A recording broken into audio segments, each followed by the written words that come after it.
He humiliated me in front of his friends, so I destroyed his reputation without saying a word. He said it loud enough for everyone to hear. You know what I love about her? She's not that smart, so she doesn't argue much. His friends laughed. The room echoed with it, glasses clinking, a chorus of male voices acting like it was all in good fun. I smiled, not because I thought it was funny, but because I knew they were watching me. And the only thing worse than being disrespected in public is reacting in a way that gives him more material. So I took a sip of wine, tilted my head, and said, "That's okay. I love that you're not that ambitious. It keeps things simple." More laughter. But this time, it was different. A few of them raised their eyebrows. One of his friends choked a little on his drink. He didn't laugh. He smiled. Tight. "Babe," he said, under his breath. "Let's not start." I wanted to scream. I wanted to flip the table. But instead, I excused myself, went to the bathroom, locked the door, and stood in front of the mirror asking myself, is this what I signed up for? Is this who I've become? A woman who gets turned into a punchline and has to smile through it to keep the peace. I looked at my reflection, and I didn't see someone weak. I saw someone holding back a storm. That night, I didn't argue with him. I didn't bring it up in the car. I played it cool, made him feel like it didn't land. He thought he got away with it, thought I was too embarrassed to push back. But what he didn't know is that while he was busy playing king of the table, I was taking notes, not just on him, but on all of them. The lies, the affairs, the tax evasion jokes, the things they thought would never leave the dinner table. And I wasn't going to yell. I wasn't going to warn him. I was going to let it all collapse. Quietly, cleanly, and publicly. Because I may not have said a word that night. But silence, that's where I'm most dangerous. He swept me off my feet in the beginning. Not with flowers or poetry. With attention. With intensity. With that relentless kind of charm that made you feel like you were the only person in the room. He listened. He remembered the tiniest details. He said things like, "I've never met a woman who made me think this hard." And I believed him, because he said it while cooking dinner, while folding my laundry, while introducing me to his friends with, "This is her, the one I've been telling you about." I thought I was special. I thought he saw me. What he really saw was a mirror, someone who reflected well on him, someone who made him look grounded, smart, stable.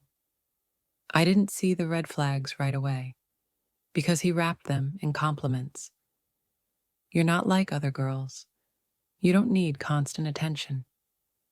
You're so chill. I love that you're not emotional." At first, I wore those comments like praise. I thought I was proving I could be easy. Then came the first dinner with his friends. The subtle jabs. "Tell them what you said the other night about economics. It was cute." Or, "She's not into politics. Too many big words, right, babe?" They laughed. I laughed too. Not because it was funny, but because I didn't want to seem uptight.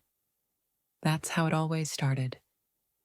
A dig, followed by a smile. A public put down, followed by private reassurance. They just tease because they like you. Don't take it so seriously. I stopped bringing up how it made me feel. Because every time I did, I was told I was overreacting. So I learned to swallow it, to smile on cue. I became the girl who took the joke, the one who could hang with the guys. And for a while, I thought that made me strong.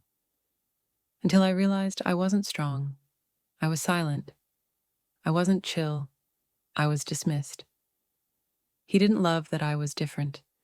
He loved that I never corrected him, that I made him look smart, funny, important, even if it came at my expense. And I let it happen, until the night he went too far. And I decided silence wouldn't be his weapon anymore. It would be mine. It didn't happen all at once. That's the part people never understand. It wasn't one big blow up. It was death by 1,000 comments. You wouldn't get it. She's not into stuff like that. She means well. She's just not super polished. You should have seen the look on her face. Priceless. I was the punchline he passed around the room like cheap wine, and every time I swallowed it with a smile, because I wanted to be the cool girlfriend, the low maintenance, easy to love, laugh it off kind of woman. But inside, I was shrinking. I stopped speaking up at dinners, started dressing safer. I once bought a dress that made me feel amazing. Red, fitted, a little risky. He looked at me and said, "Babe, this isn't Vegas. I changed."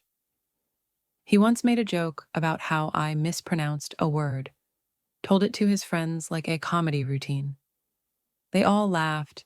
I pretended it was fine, but I practiced that word out loud for days. And it wasn't about vocabulary. It was about value. He needed to feel bigger, so I became smaller.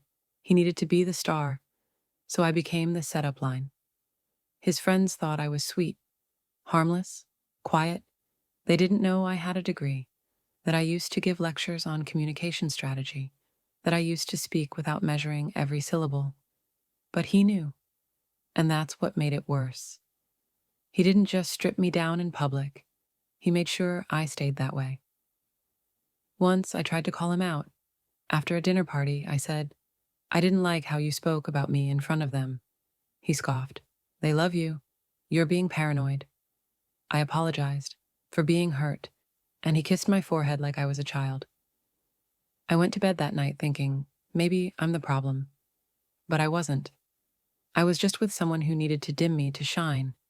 And he didn't even realize. The quieter I got, the more clearly I saw everything. I started keeping notes, not because I wanted revenge. At first, I just needed clarity. I was tired of second-guessing what actually happened, tired of apologizing for things I wasn't sure I did wrong. So I opened a folder, labeled it Perspective. Inside it, I wrote the things he said, the times, the settings.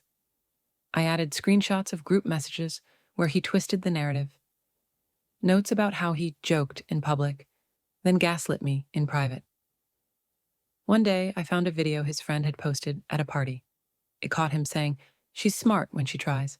But let's be real. I'm the brains in this operation." They laughed. And there I was, in the corner of the frame, pouring drinks, smiling, silent. I added it to the folder, and I kept going. I started reaching out, not to his friends, but to their girlfriends, the women who had also sat through the jokes, the ones who used to glance at me with sympathy across the table. I asked them one question. "Has he ever put you down to make himself look good?" Every single one said yes. One even said, "He once told my boyfriend I was his charity project. Like I was lucky to have a man like him around." Another said, "He made fun of your laugh once, said it sounded like a seal." I didn't laugh, but no one said anything.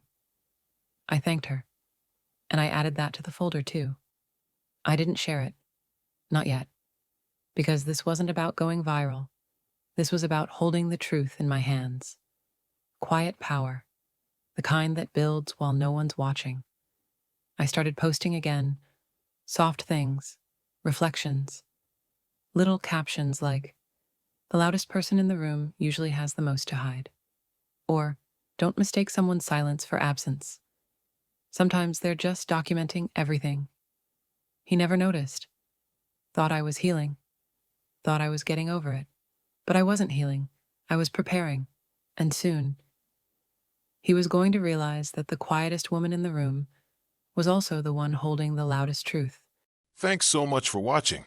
If you love a good revenge story, or if you've ever dreamed of getting the last word without saying much at all, you're in the right place. Be sure to like this video, subscribe to the channel, and turn on notifications so you never miss a new savage ending. Because around here, karma always hits different.